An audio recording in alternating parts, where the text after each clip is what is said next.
Hi everyone, this is Ruby Rose here at Ruby Rose Reviews, and today I'm going to be talking about a wonderful television show that just finished its season finale on the past Sunday, and that show is called Being Human. Now, Being Human has been vastly successful over the past couple of years since its debut pilot, and I believe it was 2008. The show came back with a full series in 2009, starring Aidan Turner, Russell Tovey, and Lenora Critchlow. This is the Series 1 box set that I have in my hand, and that's also what's playing behind me on the television.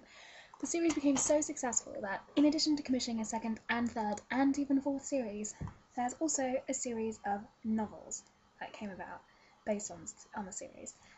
The story of Being Human is the story of three people living in a flat together in Bristol. You've got a vampire, a werewolf, and a ghost, trying to live normal human lives and kind of doing a passable job in some places and doing not so well in others. I will be talking about Series 3, so there will be some spoilers. Now, originally, when Being Human started back in 2009, it took place in Bristol, and, everything was filmed in Bristol. There's a lovely house in Bristol that Annie lived in and the trio lived in. And this year, in Series 3, they have moved the production studios to Wales. I'm not exactly sure where in Wales, but not Cardiff. The BBC Wales studio has been home to several extremely popular television shows, including the extremely well-received Torchwood, as well as the perhaps even better received Doctor Who.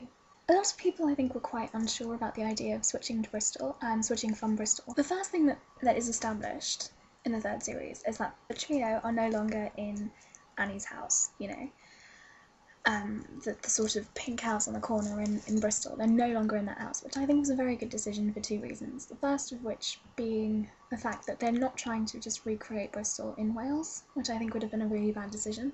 They're quite embracing the Welshness of everything. You've got Welsh people and there's a lot of Welsh actors and a lot of Welsh scenery, and Wales is beautiful. You should totally just completely love Wales. And also the fact that the sort of theme of this particular series is that the four of them are all kind of lying to one another and deceiving one another in some way, and the theme of it is in a lot of ways discomfort, and being out of your element definitely adds to discomfort. Also, you have the fact that the house that they are staying in is a retired bed and breakfast kind of inn, and it's a Hawaiian bed and breakfast, which is quite strange because you can't really get much farther away from Hawaii than South Wales. And you've got that kind of Hawaiian backdrop in the kitchen or in the living room, I don't remember. And that backdrop kind of providing that little bit of sunlight for the four of them when everything is going on around them is so dark, and there's really no sunlight at all in the series. One thing that I wasn't really quite, supportive of, I guess, was the fact that because it was an old bed and breakfast, it means that they have a lot of empty rooms, and with all of the empty rooms, they kind of become a bit of a hostel, like a supernatural hostel, and they take in Sasha, and they take in McNair and Tom, and they take in Herrick, and they take in, pretty much anyone who comes their way and begs for help. They kind of welcome them in with open arms, and that's a little bit strange. The first character I'd like to talk about is Nina Pickering. Nina is George's girlfriend. It's strange because I've never really had the fondest feeling towards Nina. Nina was never my absolute favourite character, and in this series I completely detested her. No, it's nothing against Sinead, and it's nothing against, the character of Nina. It's just she was messing with Mitchell. I adore Mitchell. That might just be me trying to play the blame game and blame someone other than him. One thing I do like about the character of Nina is that she is really well written, and everything that she does is in the interest of someone else. She's not doing it because she's worried about herself. She's doing it because she's worried about her baby. The fact that she has become pregnant with George's child, I think, is really wonderful. It's really the next logical step where the characters and their relationship can go. And George kind of has that storyline with his father, and without coming to terms with what happened to him and what happened with his family, without realising that and kind of taking responsibility for that, he can never really be a proper father. Also the fact that Nina is kind of quite a headstrong female character. I think she's very feminist. I think she's got a wonderful journey throughout the series, kind of coming to terms with various things. In each series there's kind of like a hurdle that she needs to get over. In the first one she kind of had to come to terms with what George was, and it was more from George's end, kind of opening up to another person and being able to depend on another person. And in the second series it was kind of her coming to terms with what she had become and the consequences of being with George and whether or not it was worth it to stay with George. And by the third series, her next hurdle that she has to jump is the fact that she is pregnant and that she has to come to terms with what her mother did to her, whatever that is, because we don't actually know. And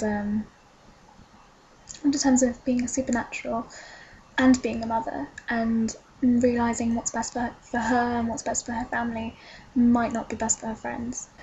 Stepping back and allowing my personal prejudices to go aside, I guess I quite like Nina, but you know, once she stepped in with Mitchell, it kind of went a little bit sour for me. I don't know. I'd also like to just really quickly touch upon John Mitchell for a moment.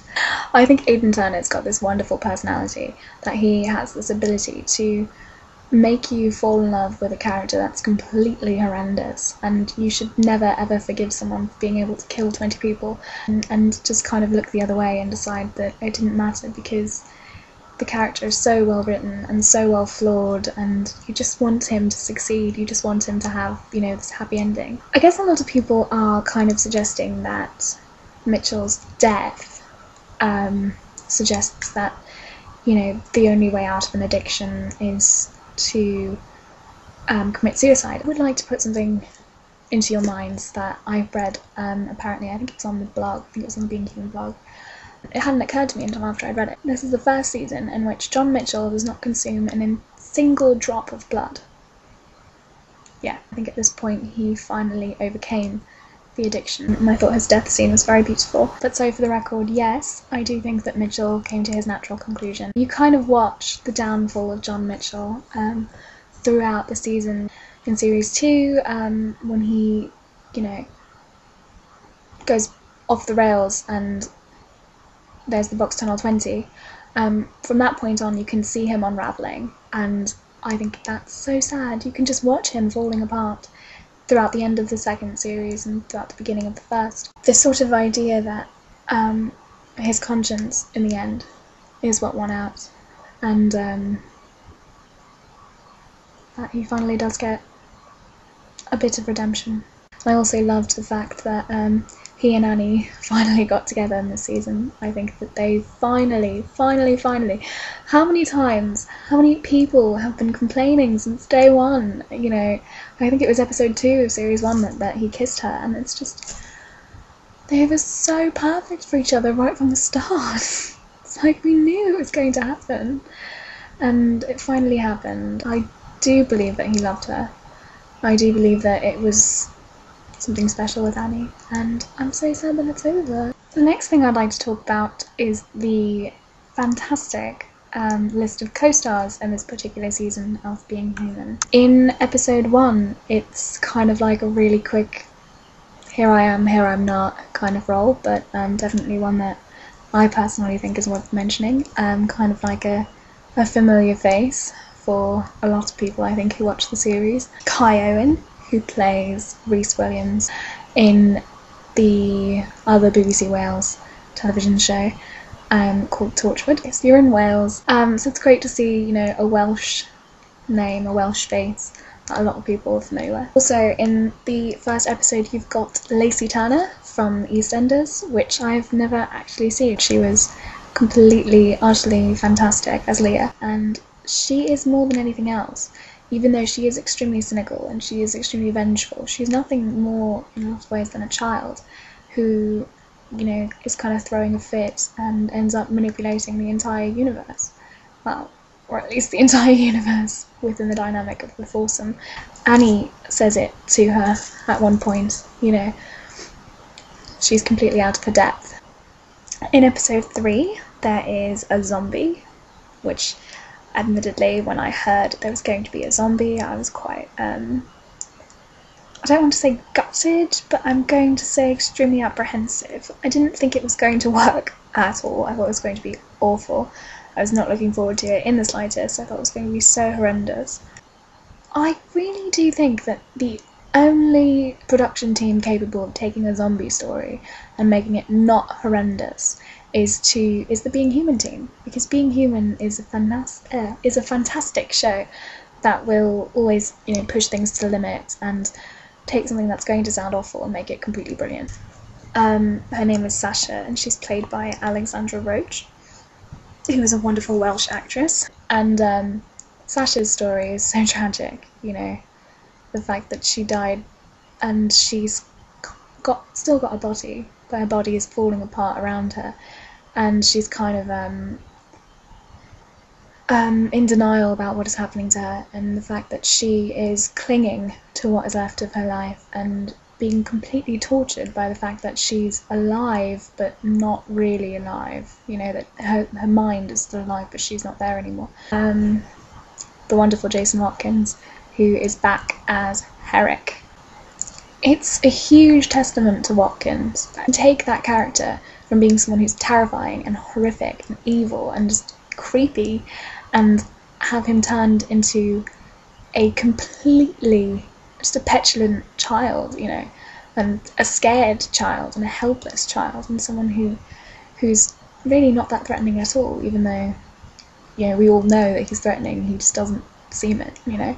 And the final co-star I'd like to talk about is Erin Richards, who's another Welsh actress. She plays a detective investigating the Box Tunnel Massacre, Nancy Reed, and I thought she was completely fantastic, because I'm pretty sure that this is a role that I would have despised. And I thought she was such a great character. She's got that kind of strong feminist thing going on, and she's very modernised and just generally really cool to watch. So Erin was great. Sad that she had to die. I was kind of hoping that Herrick would turn her, but I don't actually think she'd make quite a good vampire. I don't think she'd like it, but I was hoping. Or, you know, that she'd come back as a ghost and she and Annie could fight crime together, but again, you know, what are you going to do, right? But all in all, I'd say this was an extremely good series of the show. I'm definitely looking forward to series 4, even though it's really not going to be the same without Mitchell. I'm going to be really sad, but I'm kind of hoping they'll bring him back in a flashback or something at some point. Maybe? Anyway, I hope I haven't totally ruined the series for you, and I hope that you will watch it, and I hope that you will leave comments about what you thought of it and what you thought about my thoughts about it, and let me know if there's anything else. Let me know if there's anything that you would like me to review, by sending me either a personal message, leaving comments on my channel, or sending me an email at my personal email address, which is in the below bar with the information. So thank you very much for watching, and I hope you loved the season finale as much as I did. Thank you very much for your time. Bye.